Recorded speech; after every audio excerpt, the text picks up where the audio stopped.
हमने इतिहास के पन्नों से अनेक ऋषि मुनियों, संत महात्माओं की गौरव गाथाएं सुनी व पढ़ी होंगी, लेकिन आज आप इतिहास के उन पलों से रूबरू होंगे जहां आप देखेंगे ऐसी त्याग तपस्वी आत्माओं के जीवन के कुछ प्रेरक प्रसंग। धन्य हैं ऐसे माता पिता व परिवार जिन्होंने ऐसे रत्नों की पालना की।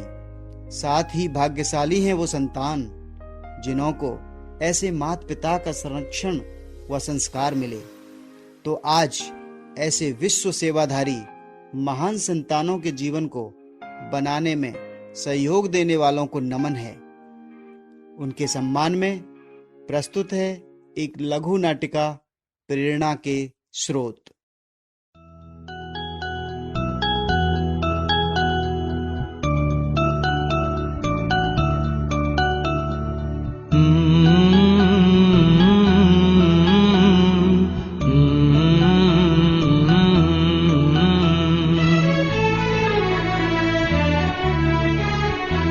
मुझे इस दुनिया में लाया, मुझे बोलना चलना सिखाया। ओ मात पिता तुम्हें बंदन, मैंने किस्मत से तुम्हें पाया। देखा तुमने राजेश्वरी, तुम्हारे बेटे को? इसने तो सारी हदें ही पार कर दी हैं। समाज में हमारी नाक कटवा दी है। पिताजी, मैंने ऐसा कौन सा काम किया जिससे आपकी नाक कटी है? देखा अपने लाडले को, जवान लड़ाने की आदत हो गई है। सारा समाज हम पर ताना कसता है। जहां से वे निकलते हैं वहां यही ताने सुनने को मिलते हैं कि शर्मा जी का लड़का तो अब उनके हाथ से ही निकल गया है। पिताजी, मैं तो सदा ही आपका था और आपका ही रहूंगा, लोग चाहे कुछ भी कहते रहें। तो फिर तू हमारा कहना क्यों नहीं मानता? पिताजी, मैं आपकी हर बात मानता हूँ, आपके सिखाए हुए उसूलों पर ही तो चल रहा हूँ। आया बड़ा ज्ञानी बनके, तो इससे तो बहस करना ही बेकार है। माँ, आप ही समझाओ ना पिताजी को, इतना भी क्या नाराज होना। बेटा, तो उनकी एक बात क्यों नहीं मान लेता? आखिर कर लेना शादी, तेरी भलाई ही तो चाहते हैं। माँ, जीवन का लक्ष्य होता है क्या? लेकिन बेटा। राजेश्वरी, इधर आओ तुम। जाने दो इसको, इससे बहस करने से कोई फायदा नहीं है।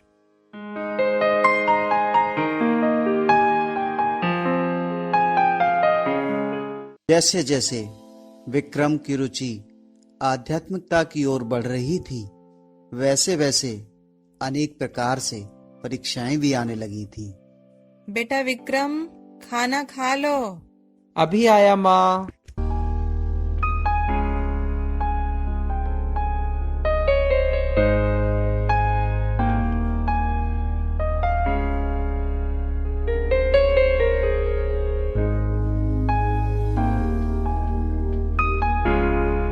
हाँ, ये क्या?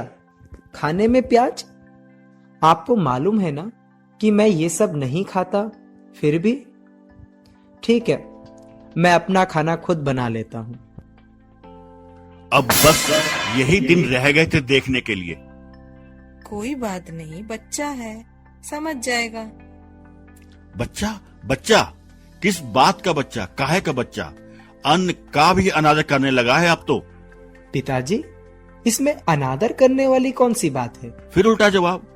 ना तुझे हमारा कहना मानना है, ना हमारे हाथ का खाना है, ऊपर से उल्टा जवाब। अच्छा तू ये बता, तू एक हमारा कहना मानेगा? जी पिताजी। तो फिर निकल जा घर से। इस सिर से ज्ञानी होने का भूत निकल जाए ना, तब आ जाना। ये क्या कह दिया आपने? कोई बात नहीं माँ, यदि पिताजी यही चाहते हैं तो ठीक है, मैं अभी और इसी वक्त चला जाता हूँ। मैं खुद कमा कर खा सकता हूँ, लेकिन शुद्ध भोजन और पवित्रता को नहीं छोड़ सकता। झूठा जगरैन बसेरा, साचा दर्द मेरा। मृग तृष्णा सा मोह पिया, नाता मेरा तेरा। नैना जो सांझ ख्वाब देखते थे, नैना बिछड़ के आज रो दिए हैं यूं। नैना जो मिल के रात जागते थे, नैना शहर में पल के नीचते हैं यूं। जुदा हुए कदम जिन्होंने ली थी ये कसम, मिलके चलेंगे हरदम, अब बांटते हैं ये गम। भीगे नैना जो खिड़कियों से झांकते थे, नैना घुटन में बंद हो गए हैं।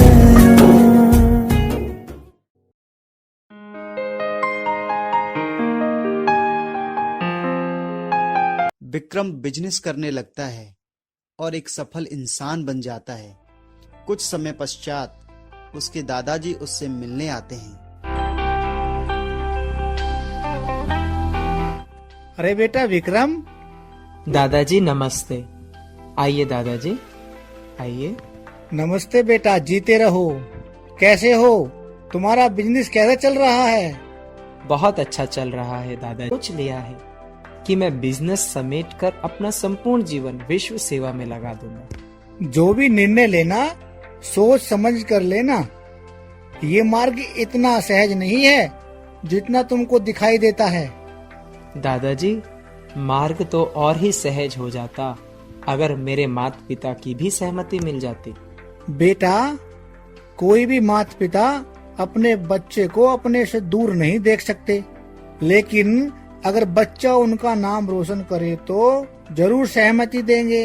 दादाजी, मैं आपके सामने प्रतिज्ञा करता हूँ, चाहे कुछ भी हो जाए, अपने माँ बाप का नाम रोशन करके ही दिखाऊंगा। ठीक है बेटा, खुश रहो। God bless you my son.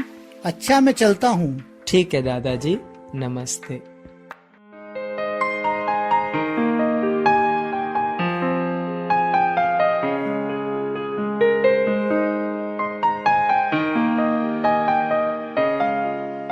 Vikram को ईश्वरीय सेवा करते हुए करीब 2 साल हो चुके थे।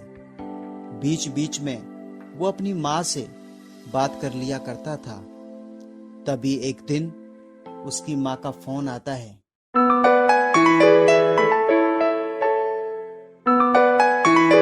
हेलो, ओम शांति। हेलो विक्रम बेटा, मैं तुम्हारी माँ बोल रही हूँ। कैसे हो? ओम शांति मम्मी, मैं ठीक हूँ, आप कैसे हैं? मैं ठीक हूँ बेटा, परंतु तुम्हारी मौसी की बेटी की हालत बहुत सीरियस है। डॉक्टर्स का कहना है अब तो कोई चमत्कार ही इसे बचा सकता है। फिलहाल उसे खून की आवश्यकता है। अगर समय पर खून मिल गया तो जान बचाई जा सकती है। बस इतनी सी बात। माँ, कोई बात नहीं, मैं खुद आऊँगा और मेरे साथ और भी भाई आएंगे। अच्छा, ये संभव है? हाँ माँ, क्यों नहीं, हम जल्दी से जल्दी पहुँचेंगे। अच्छा, ओम शांति। ओम शांति बेटा।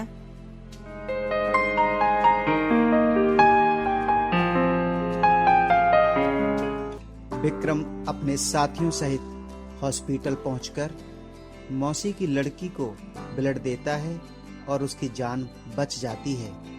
इसके पश्चात मौसी उसका धन्यवाद करने सेंटर जाती है और वापस लौटकर विक्रम के माता पिता को सारा समाचार सुनाती है।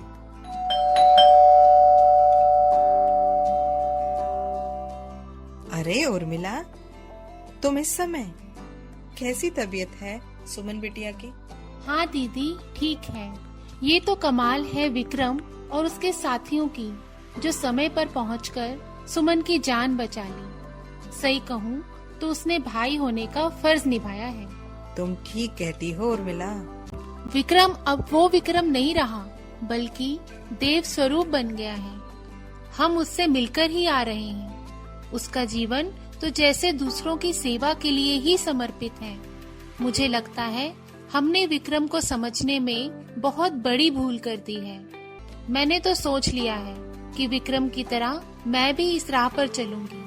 अच्छा दीदी, मैं अब चलती हूँ। ठीक है उर्मिला, सुमन का ख्याल रखना।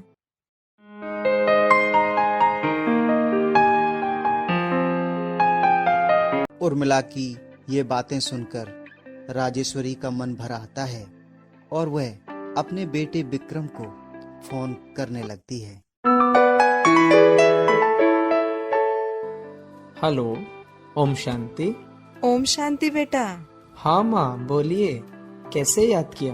बेटा, आपका और आपके साथियों का बहुत बहुत धन्यवाद। आपके कारण सुमन की जान बच गई। इसमें धन्यवाद की क्या बात है माँ? ये तो मेरा फर्ज था। माँ, एक बात कहूँ, मैं चाहता हूँ कि आप और पिताजी एक बार यहाँ सेंटर पर आए। ठीक है बेटा, मैं तुम्हारे पिताजी से बात करती हूँ। हाँ राजेश्वरी, ये किसका फोन था? विक्रम से बात हो रही थी, वो चाहता है मिलने आए। राजेश्वरी, ये तुम क्या कह रहे हो? उस घमंडी लड़के से मिलने जाएं हम? कभी नहीं। एक बार चल कर तो देखिए, अब तो विक्रम पूरा ही बदल गया है। ठीक है विक्रम की माँ, तुम कहती हो तो हम चलते हैं, लेकिन मुझे इस पर विश्वास नहीं होता।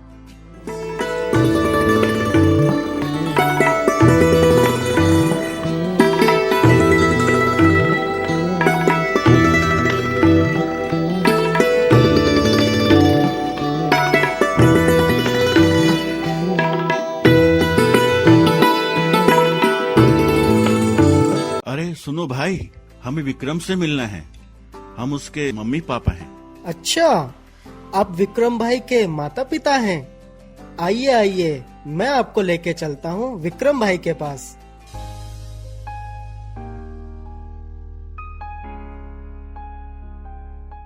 ओम शांति माँ। ओम शांति पिताजी। ओम शांति बेटा। विक्रम, तुम पहले मेरे एक सवाल का जवाब दो। जी पिताजी, बताइए। विक्रम, ये बताओ, इस दुनिया में सबसे बड़ा कौन है? पिताजी, इस समय तो सबसे बड़ा मैं हूँ। देखा तुमने राजेश्वरी, इसका अभिमान अभी तक नहीं गया है। बेटा, ये तुम क्या कह रहे हो? दुनिया में सबसे बड़ा कौन है? अब इस समय सबसे बड़े पिताजी हैं। अभी अभी तो तुम अपने आप को बड़ा कह रहे थे। पिताजी, जब मैंने अपने तो उस समय आपका हाथ मेरे सिर पर था। जब स्वयं परमात्मा जिसका साथी हो और आपका दुआओं भरा हाथ जिसके सर पर हो, उससे बड़ा इस दुनिया में दूसरा कौन हो सकता है? ले लो दुआएं माँ बाप की हो, ले लो दुआएं माँ बाप की, सर से उतरेगी गठरी पाप की, ले लो। और तुमने मुझे अभी बड़ा कहा, वो कैसे? आइए पिताजी, इस सवाल का जवाब भी मैं आपको देता हूँ। ये देखिए, सिर्फ मैं ही नहीं, अनेक भाई बहनों ने अपना जीवन ईश्वरीय सेवा में लगाया है। ये सभी वर्गों के लोग यहाँ आते हैं, ईश्वरीय ज्ञान योग से अपने जीवन को सफल बनाते हैं। यदि आपने मुझे बचपन से ऐसे संस्कार नहीं दिए होते तो शायद ही मैं इस श्रेष्ठ ज्ञान मार्ग को अपना पाता और इतनी सेवा कर पाता। इसलिए पिताजी, मैंने कहा कि आप बड़े हैं। बेटा, मुझे माफ करना, मैंने तुम्हें पहचानने में भूल कर दी। पिताजी, माफी मांगकर मुझे शर्मिंदा नहीं करो। आपकी परीक्षाओं ने ही तो मुझे मजबूत बनाया है। बेटा, तुम्हें ऐसा जीवन बनाने की प्रेरणा किसने दी? मैं उनसे मिलना चाहता हूँ। आइए पिताजी, मैं आपको मिलवाता हूँ।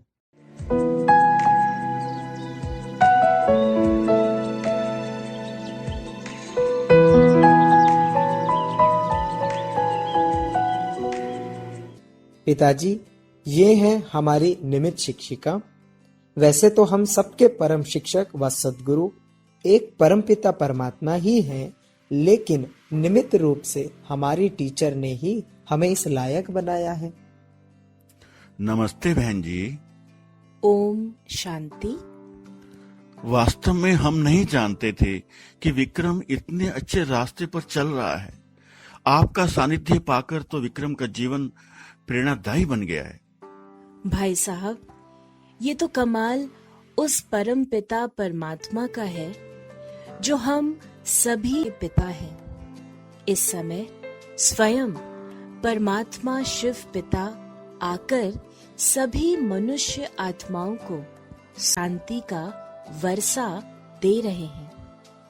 मनुष्य से देवता बनाने की पढ़ाई पढ़ा रहे हैं। सच में ये शिक्षा तो जीवन परिवर्तन करने वाली है। अब से हम भी यह पढ़ाई पढ़ेंगे और अपना जीवन सुख शांति से भरपूर करेंगे।